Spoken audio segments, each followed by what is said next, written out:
لسوف أعود يا أمي أقبل رأسك الزاكي أبثك كل أشواقي.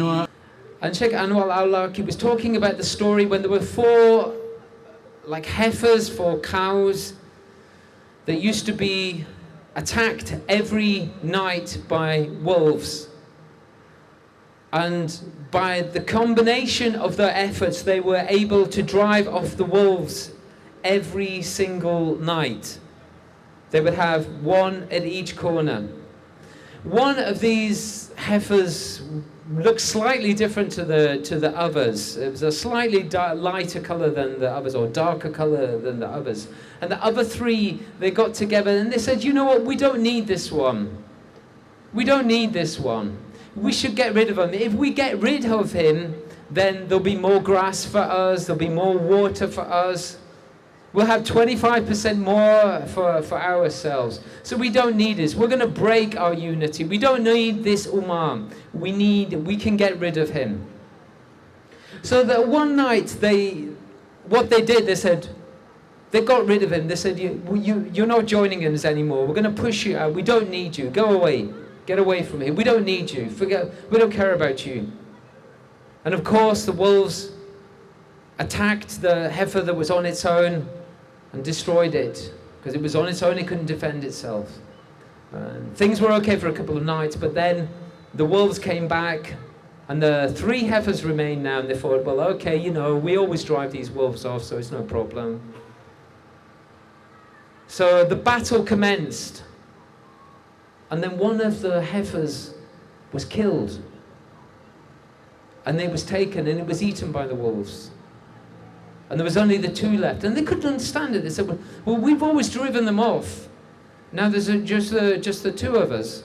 We have to fight very vigilantly tonight. Because now there's only two of us. We don't get it. So later the following night, the wolves came again. And inevitably, they attacked and they killed one of the two remaining heifers. So there was only one left in the end. There was only the one left in the end. And it was just before the wolves finally attacked a couple of nights later and killed that beast that it realized its mistake. And it says its mistake is because we have been broken, because we have split, because we have separated. It's because we have split, because we have separated, that we have become weak. It is because we have split and separated that I now ultimately am facing destruction on my own. We need to be like them and unite, every last one of us. So it's about all of you joining with us. It's about all of you helping with us. Because ultimately, we can only protect ourselves if we stick together.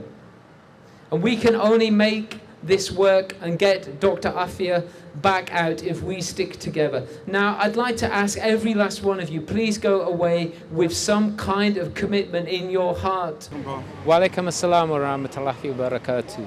So, Akhi, how did it go today? Well, it was always going to be quite a stressful thing because it went through a variety of changes in the people who were going to come up. There was changes with the planning for the compound. The compound's only has gone up today. We always knew that we probably wouldn't get the amount of people that we wanted. You never really do. But to be honest, it went fantastic. Despite that, it went fantastic. There were so many great things that were said. The people that turn up, I love them so much for turning up. And for me, as I said earlier, the highlight was actually making the link with the Vigil in Pakistan. Because we actually made the link up with Sister Amina in Pakistan. She spoke to us, we spoke to them. And the thing to remember is right now, they are out there as well. So, alhamdulillah. You know what? If two people turned up, it would be fantastic, and a lot more turned up than that. MashaAllah. And listen, bro, you spent a couple of nights here yourself, didn't you? Yeah. What was that like? Well, it was very hard for us, actually, because when I got here, the compound hadn't been erected. So as the leader of the event, I'm responsible for everybody who's here. I'm legally responsible if it goes wrong, and also I'm responsible for the staff that are helping us on this thing.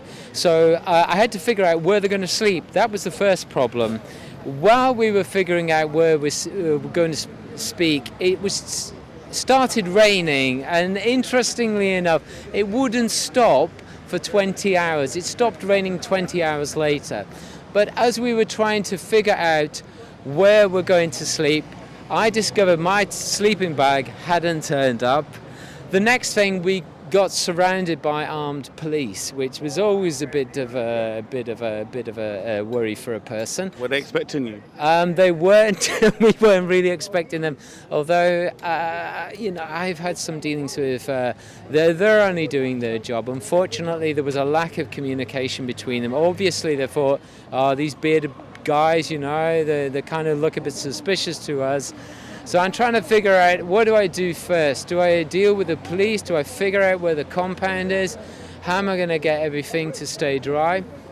So for the first 2 days, we got absolutely saturated. I had boots that were letting water in, but they wouldn't let water out. So they were waterproof, but only from the inside out. But you know what? We had great fun. And I'd like to say thank you to the police, as a matter of fact. I have to say thank you to them, because they actually gave us permission to, on the second or the third day, to put the tent up. Then they told us the next day. Some other police said, no, you've got to take it down. So it was a real difficult. There's been so many comings and goings with this one. But it's been fantastic. It was cold, we were hungry, we were tired, and we didn't know what was going to be happening from one day to another, but it was such fun. It was great. I loved it. And it's not over yet. I'm here tonight, and I'm going to be staying inshallah, till Saturday. So this is actually the longest. The most difficult part starts from now. Do you think you're getting the message across?